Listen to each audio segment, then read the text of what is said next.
Bonsoir à tous, ravi de vous retrouver sur Monaco Info.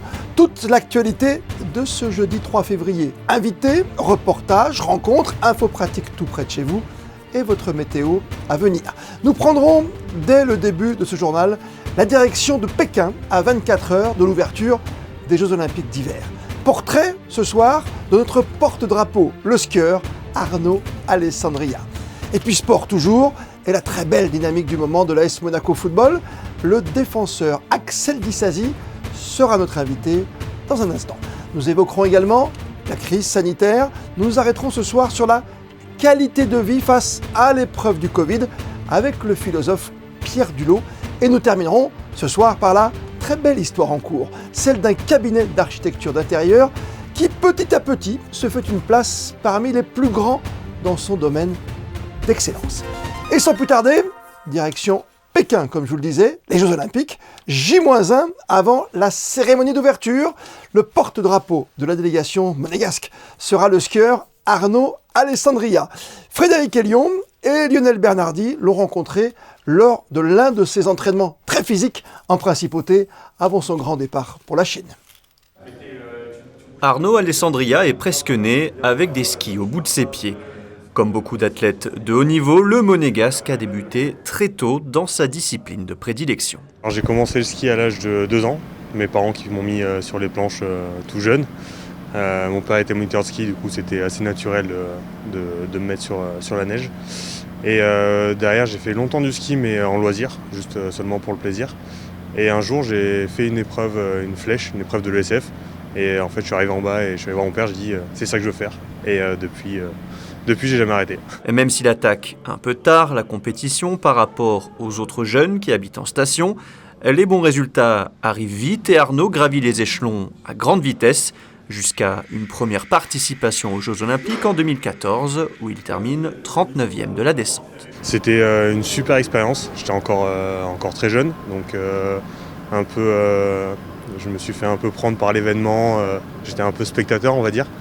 Mais c'était une super expérience et vraiment hâte d'aller en Chine pour revivre ça. Depuis ses premiers Jeux à Sochi, Arnaud Alessandria a gagné en maturité, a engrangé de l'expérience, en participant notamment aux championnats du monde à plusieurs reprises. De quoi appréhender au mieux ces JO de Pékin. Je vais essayer d'être conquérant, toujours me donner à fond comme ce que je fais tout le temps. Et l'objectif, ça serait bien d'atteindre les 25 premiers en descente, ça serait une belle course. Arnaud Alessandria participera à 3 courses sur ces Jeux Olympiques, la descente, le Super G et le combiné. Et la descente, l'épreuve reine de ces Jeux Olympiques sera à suivre à 4h du matin, dès Potront-Minet dimanche. Allez, à noter tout de même aujourd'hui la première descente d'entraînement ce matin et le 31e temps réalisé par notre skieur rouge et blanc Arnaud Alessandria. Retour chez nous, sur nos terres, nos pelouses, avec notre invité foot ce soir, Axel Disasi. Bonsoir Axel. Bonsoir. Ça va bien Monaco en ce moment, la Coupe de France, le championnat, la Ligue Europe. C'est reparti sur les chapeaux de roue avec un bel objectif, terminé. Allez, la saison tout près du podium, et même sur le podium, ce serait génial. Hein. Ouais, c'est pas mal. Là, on a acquis une belle victoire en Coupe de France dimanche et on espère continuer sur notre lancée ce week-end pour pouvoir se rapprocher de nos objectifs. On sait qu'on doit augmenter certains critères et ça commence dès ce week-end. Donc on est impatient et on a hâte de pouvoir se mesurer à Lyon. Ouais, on prend dans l'ordre parce que Lyon vient de gagner son match en retard contre l'Olympique de Marseille, de belle façon en plus, de belle facture. Un entraîneur qui avait du mal mais qui finalement se relance. Vous le savez, c'est presque un tournant finalement ce match contre Lyon. Tournant, je sais pas, mais je sais qu'en tout cas c'est un adversaire direct pour les places européennes et comme vous l'avez dit, avec leur victoire à Marseille cette semaine, ils se sont bien replacés. Donc à nous de pouvoir les repasser devant et pouvoir encore grimper au classement. Oui, c'est vrai que vous êtes 8e du championnat avec 33 points. Lyon est devant avec Montpellier-Rennes 34. On a du Strasbourg 35, Marseille 40 points. C'est très serré derrière l'intouchable pour l'instant Paris Saint-Germain. PSG éliminé de la Coupe.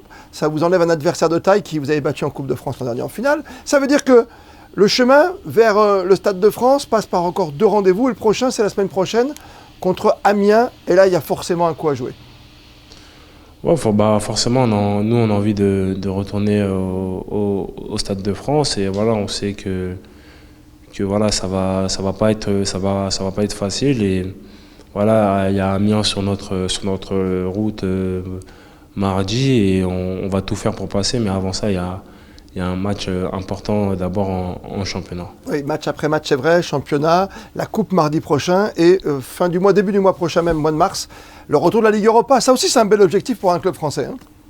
Ouais, c'est un bel objectif. On a pour ambition aussi d'aller le plus loin possible. Voilà, on a un jeune groupe. Pour la plupart, c'est la première fois où on joue une compétition européenne. Donc voilà, on apprend et on est aussi excité de pouvoir connaître ce que c'est des phases à élimination directe en Europe.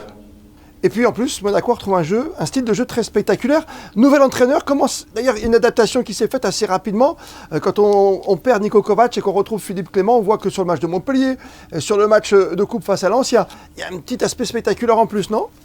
Il n'y a pas de grande différence entre les deux. Voilà, c'est des coachs qui prennent un jeu offensif.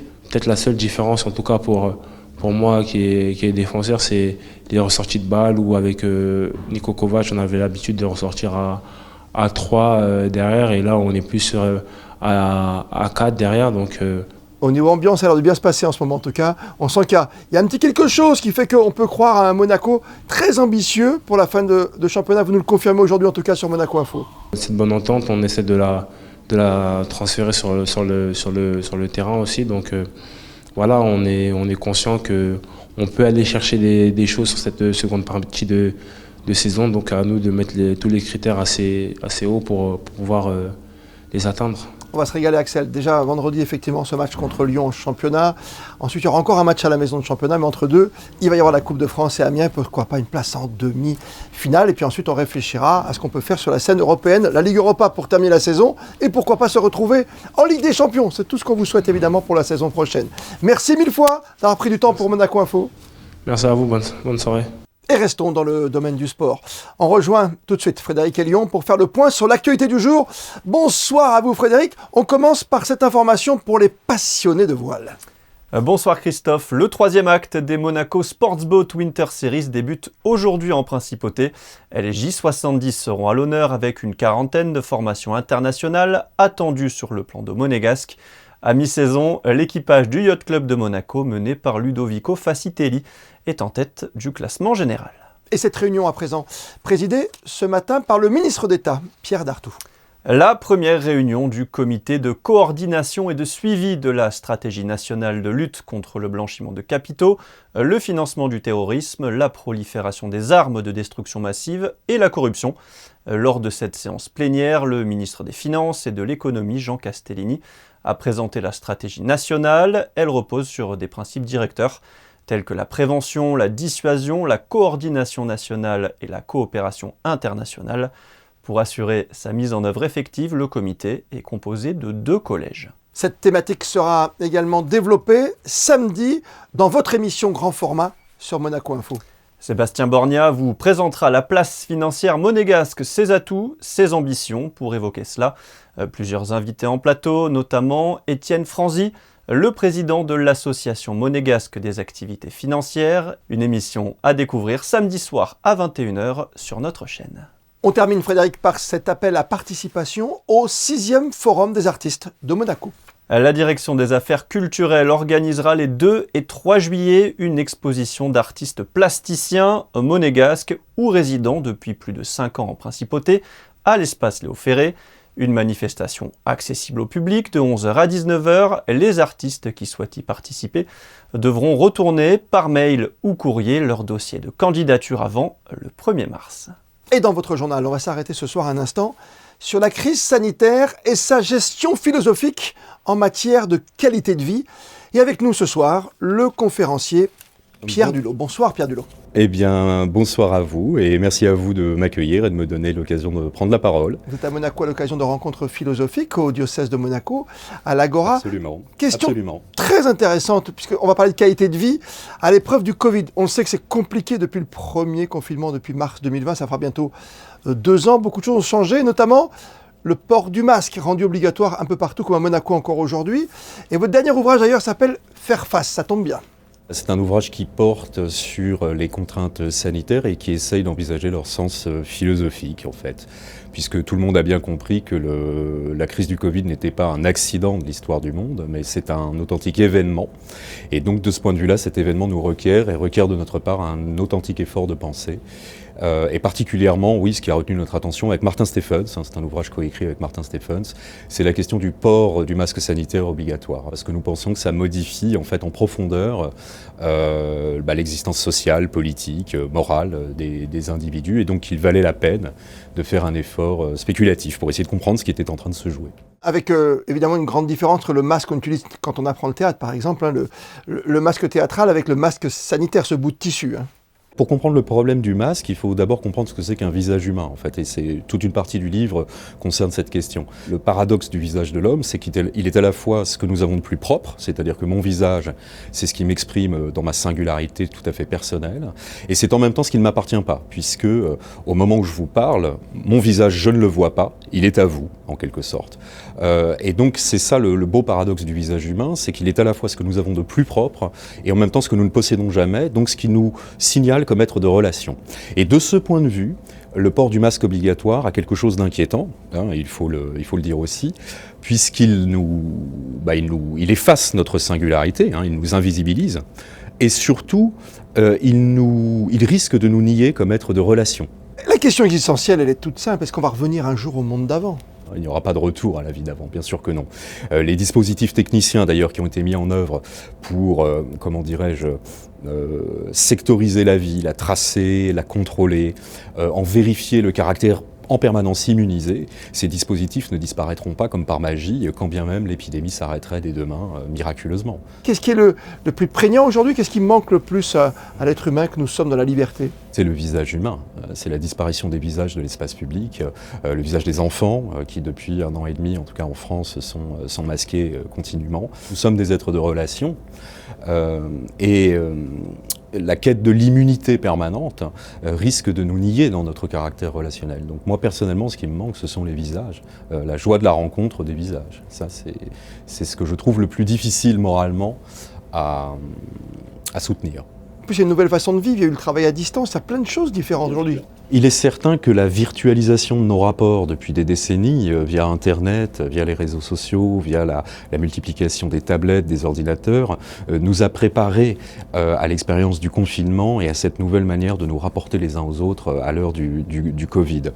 Donc il est certain que l'événement du Covid vient en point d'orgue d'un processus qui est en cours depuis 30 ou 40 ans. Disons que je pense que ce qui est nécessaire, c'est de nous interroger quand même sur le sens de notre présence les uns pour les autres et de savoir si l'immunité, la recherche d'une immunité peut réellement être le but d'une société. Pour la raison que l'immunité, c'est le contraire exact d'une communauté. On essaie de rendre ce monde meilleur aussi, et d'être meilleur peut-être avec ces contraintes-là. Qui sait trouver quelque chose de positif par rapport au marasme ambiant, on est bien d'accord pour conclure. La liberté ne peut se déployer qu'à partir d'un certain nombre de contraintes qui sont toujours et déjà données. La question est de savoir quelles sont ces contraintes et la question est de savoir si elles sont légitimes. Et ça, c'est justement un propos philosophique et sans doute un point qu'on abordera ce soir. Comment déterminer la légitimité des contraintes sociales qui permettent le déploiement d'une liberté civique et d'une liberté authentique. Tout cela lors de ces rencontres ô combien passionnantes au diocèse de Monaco. Je l'espère. Merci. Mille fois d'avoir été notre invité ce soir sur Monaco Info, Pierre Dulot. Puis je vous conseille le livre « Faire face », ouvrage à retrouver sur les meilleures plateformes. Merci encore d'avoir été avec nous. Merci à vous. Merci. On va parler élégance maintenant, réussite et performance avec Humbert et Poyer. Voici le nom d'un cabinet d'architectes d'intérieur haut de gamme basé en principauté. Les 2 fondateurs ont été honorés récemment par le président français pour la qualité de leur travail. Présentation ce soir de cette success story avec ce reportage signé Fabien Bonilla, Orazio Gaggino, Clélia Renaud et Julien Poinas. Le Français Émile Humbert et le Monégasque Christophe Poyer se rencontrent en 2007, tout fraîchement diplômés, et décident de créer l'agence Humbert & Poyer. Le groupe Giraudy, par le biais de la marque de restauration Beef Bar, leur fait confiance en premier. C'est ainsi que l'aventure naît pour ces 2 architectes d'intérieur. 15 ans plus tard, ils ont 2 agences, une à Monaco, une à Paris. Ils travaillent avec 36 collaborateurs. Leurs projets ont depuis été réalisés à travers le monde dans 31 pays, que ce soit des restaurants, des appartements, des hôtels ou des immeubles comme ici, à Monte-Carlo, avec le 26 Carré Or.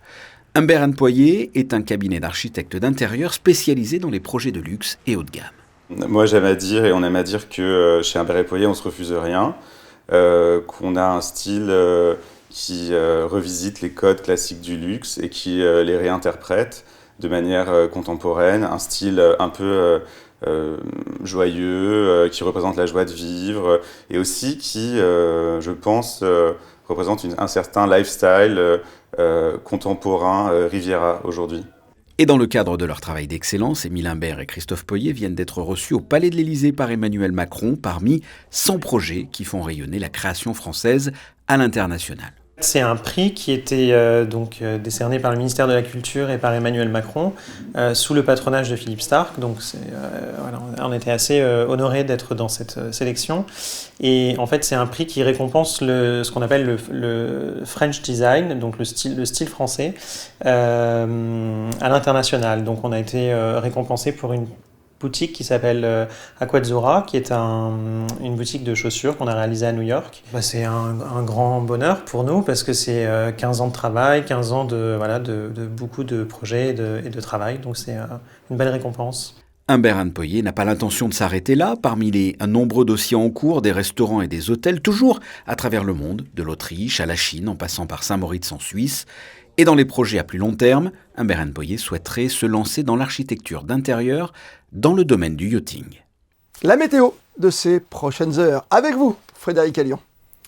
Le ciel va se couvrir demain, Christophe, avec une journée bien nuageuse, une possibilité d'averse le matin et des températures comprises entre 8 et 12 degrés. Vendredi 4 février, nous fêterons les Véroniques. Et comme le veut la tradition, on termine par les instantanés du jour et nos envoyés spéciaux au plus près de la Rocca Team, vous le savez, en déplacement en Serbie. Manuel Vitali vous propose un détour par l'église orthodoxe Saint-Sava de Belgrade. On se retrouve demain, 19h, avec Frédéric Ellion pour une toute nouvelle édition de votre journal. D'ici là, belle et bonne soirée à toutes et à tous sur Monaco Info.